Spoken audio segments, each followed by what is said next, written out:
And now we are continuing in the topic of AI, of course, and now we want to find out, do we even have the skills to make all of that happen? All of these options, all of these possibilities that we've seen in all of that keynotes today, all of these ideas.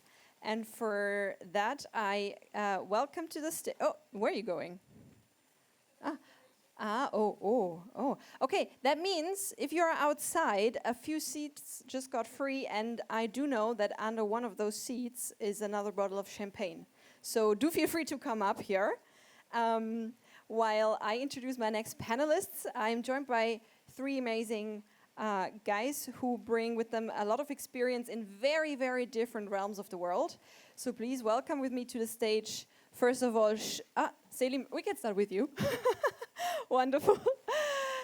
We start with you, Selim Kangeldi. He actually started out as a physicist, and then he upskilled himself to AI developer, and is now the founder of an online learning platform. So he really knows what it means to upskill somebody himself. And then we have two Stefans. Stefan M. Stefan Metzger, you know him maybe from last year, or you know him as the CEO of Digital Switzerland. He also has digital running through his veins. He used to be Cognizant's country manager here in Switzerland, and also has a long career at IBM he can look back on. And then Stefan Ries, you maybe know him as the former CHRO of SAP, and he is now board member at Balsen Group, so he can tell us about cookies as well. But also he's an advisor, startup investor, and just all-around HR punk. He has his own brand. I'm very jealous. And I'm looking forward to discussing with those three, the war for talent in the AI-dominated economy. So please welcome them together with me with a warm applause.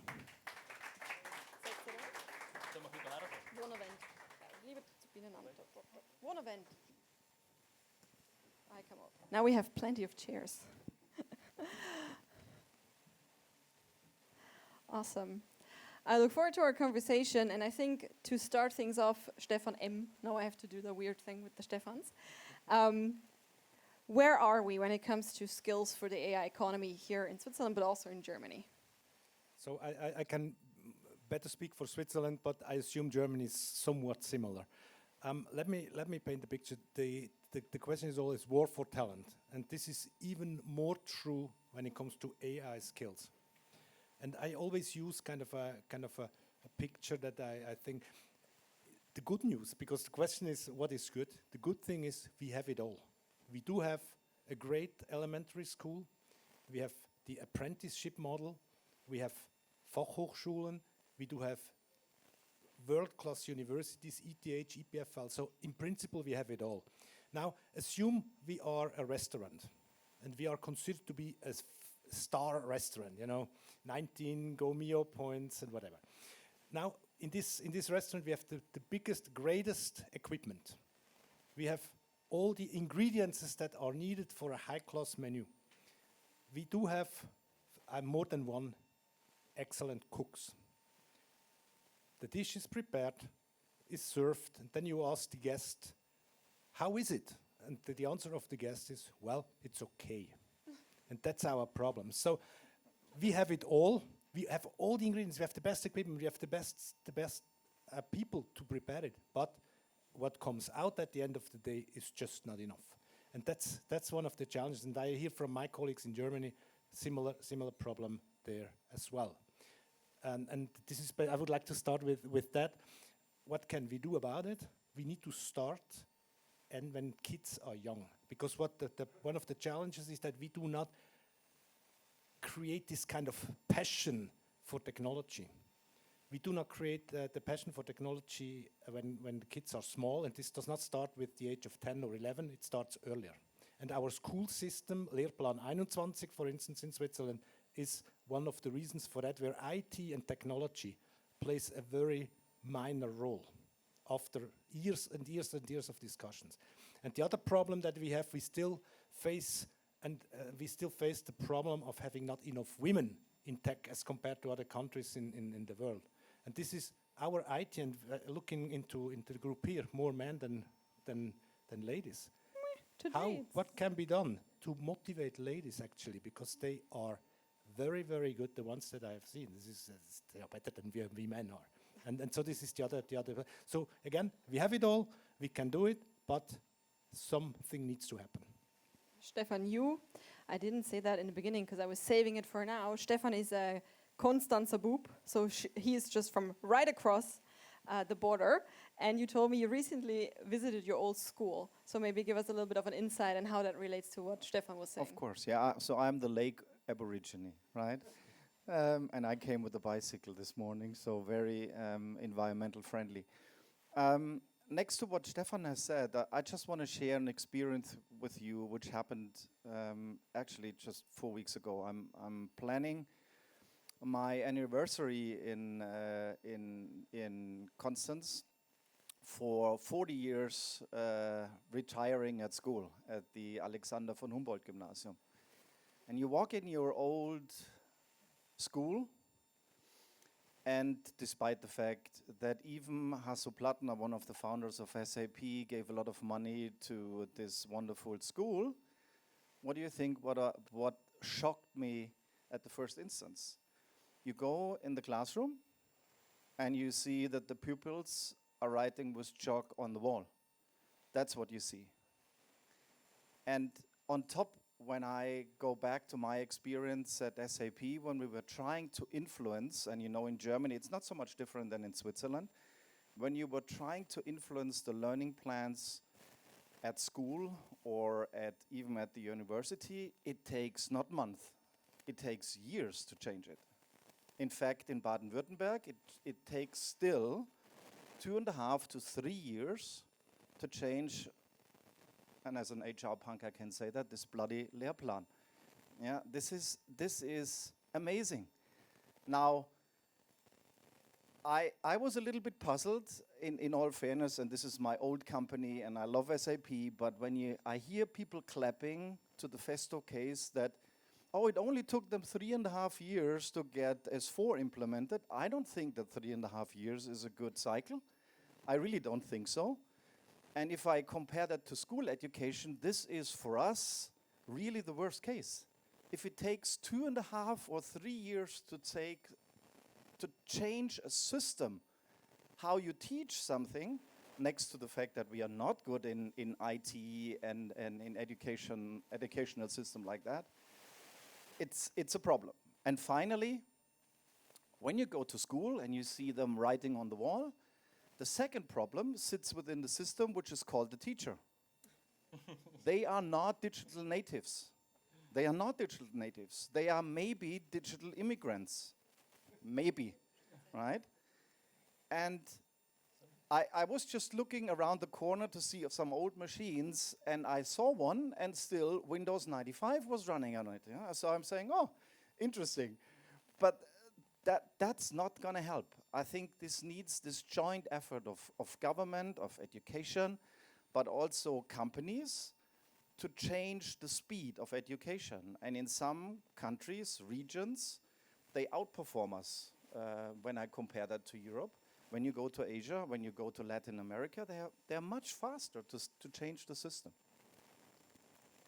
I think I really like what you said, and from my point of view, there are 3 very fundamental things to bring out the best people out of our education system. And ironically, number 1 doesn't have to do anything with digitization, from my point of view, because we are still human. So, and I think the skills that makes us human, so being resilient, showing grit, showing discipline, and being a problem solver, or communication skills. I'm a physicist, and to sit here and communicate, I needed to reinvent myself many times, let's see. Exactly, but you see, also we are not machines, so I think all of you remember when you have been teenagers, there was sitting the girl, oh, you fell in love, and those are all the experience that we human do.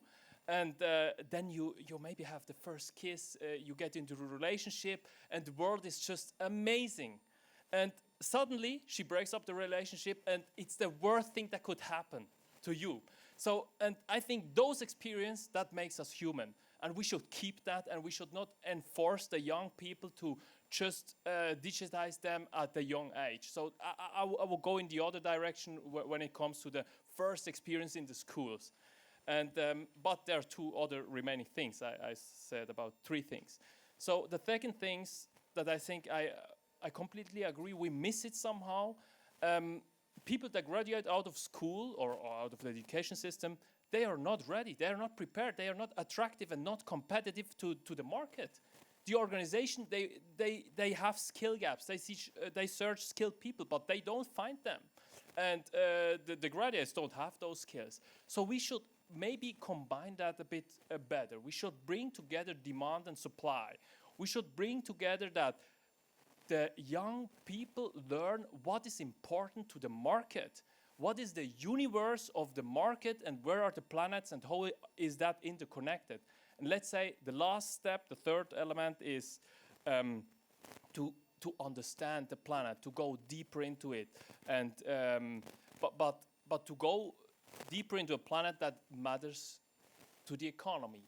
And I think those are the three very important things that brings us speed, as you have said, and also an adaptive people, adaptive young people that can handle speed.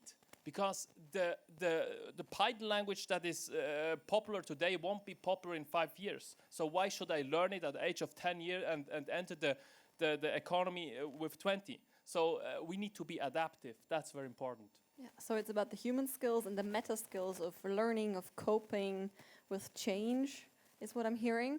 And we have that in HR. We say you hire for the attitude and you train for the skills. Is that the recipe, or how does it work? Stefans. So what I like, and we had a lengthy discussion already this morning, so we actually, all the three of us, I like the emotional angle that you brought in.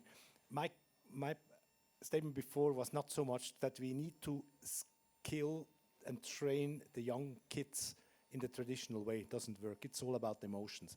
And what we need to create is this passion, the passion for, and when we talk AI, about what can AI actually help us to make the world better. And there are so many good examples. We also need to teach, not only the kids, by the way, all of us, what are the risks and limits of AI as well. This is similarly important. And this is something at Digital Switzerland that really keeps us busy at the moment, the question of literacy. Because there is a risk that we divide the society into two different pieces. The ones like sitting in the room here, we know what we're talking about. But there's a big group out there which feels more and more kind of disconnected from the rest, and this is important. And this is all about emotions. So this way of really the passion, what technology can help in the area of sustainability, climate, and so on, in the area of health, and many other great examples. And I miss that in Switzerland, in Europe, and recently was in Pakistan. I remember Pakistan, because India and China, they are leading anyway. It's difficult to catch up with these countries. When we go to a country like Pakistan, there you feel the passion. And our risk is to be overtaken by countries like that. A country like Pakistan, I couldn't even imagine it, but there's such a big enthusiasm that is really making a difference. And I see the same, by the way, happening in Africa as well. And this should be very, very worrying to us. Yeah, and follow on what you just have said. Think about Africa. Africa is the continent of mobile technology. They don't have legacy. In Africa, SAP is never get asked, well, how do you switch from on-premise to the cloud? Yeah, this is all cloud, full stop.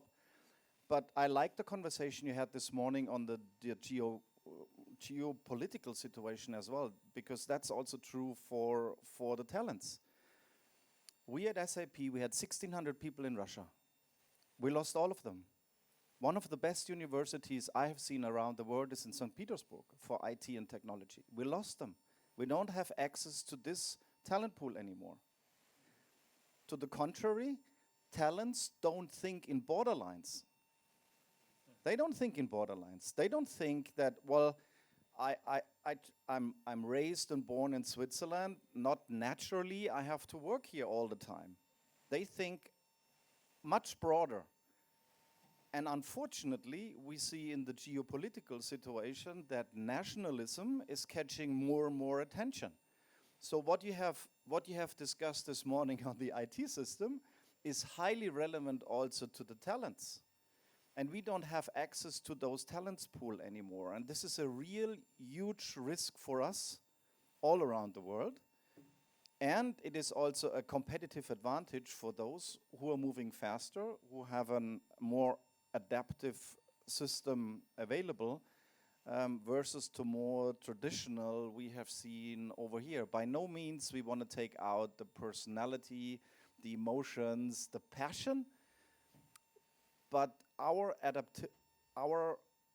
chance to adapt to the new learning and the way how we learn is limited in comparison to the rest of the world.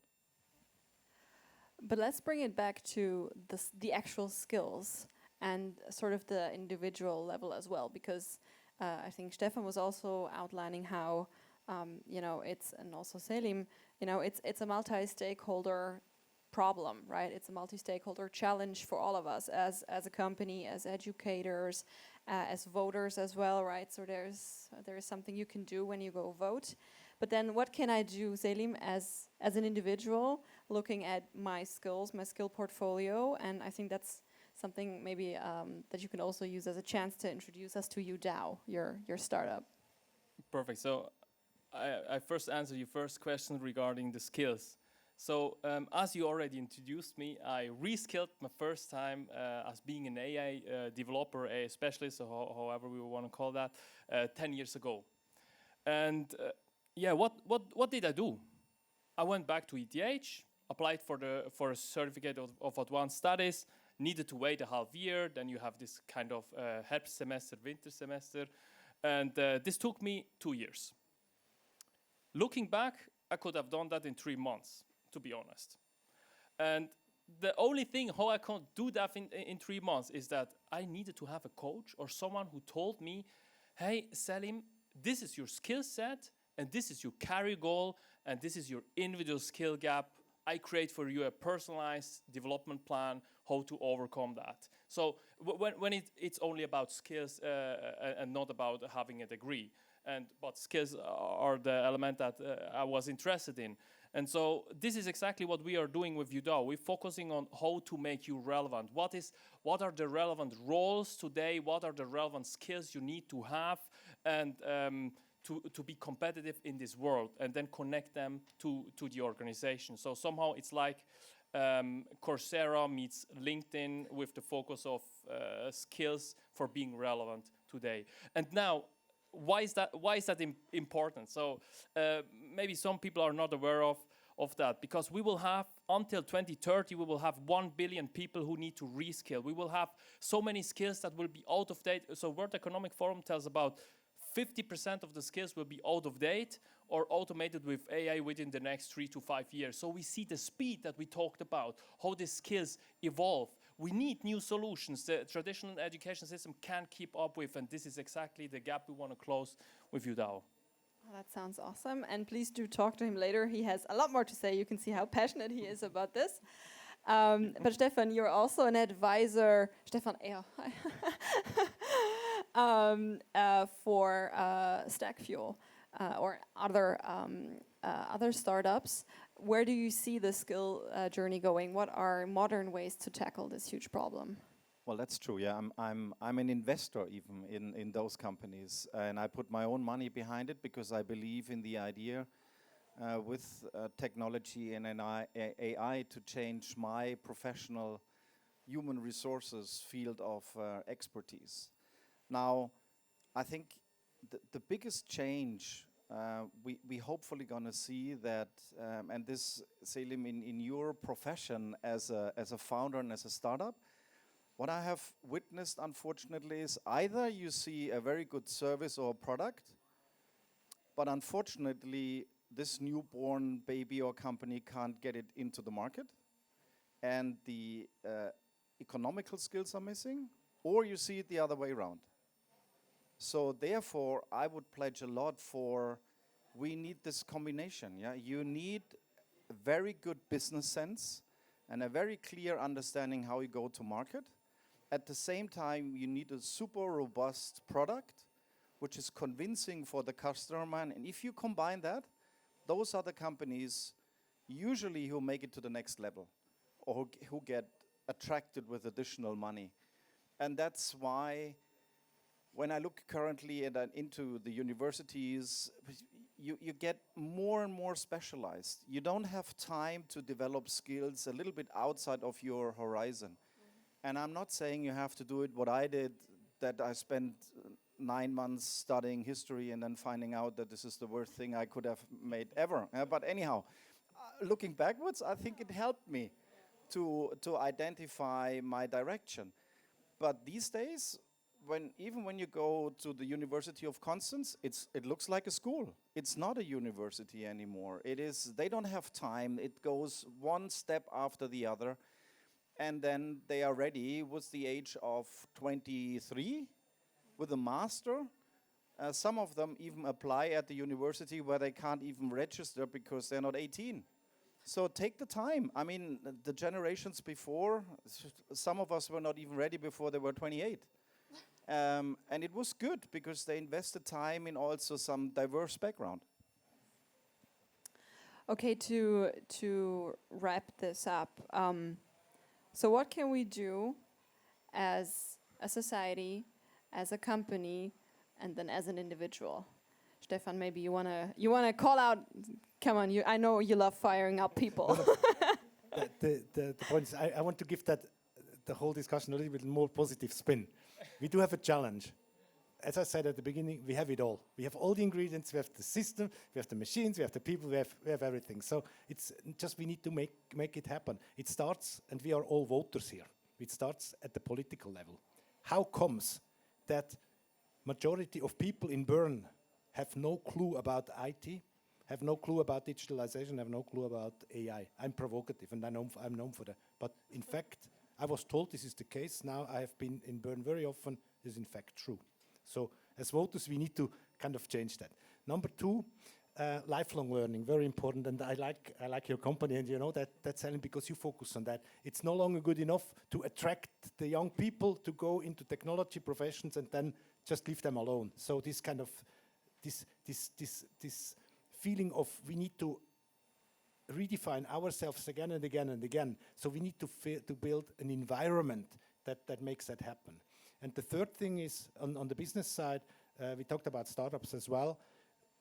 And sustainability is a little bit my hobby, because we are the only country in the world which has the full backing of the populations of the voters to become net zero by 2050. Now you can like it or not, depending on your political view, but this is fully backed by the people, which is a great economic opportunity as well. It's a great opportunity for startups, and really we can build on that. And overall, I'm optimistic, but we just need to put the act together, and then I think it works in a completely different way. We need to forget the traditional ways of doing things. This is over.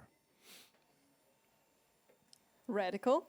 Stefan, your one thing you want people to take away? Looking to the startup business, I can only tell you the best people I've hired ever were those who failed once in their own startup, because they have learned a lot.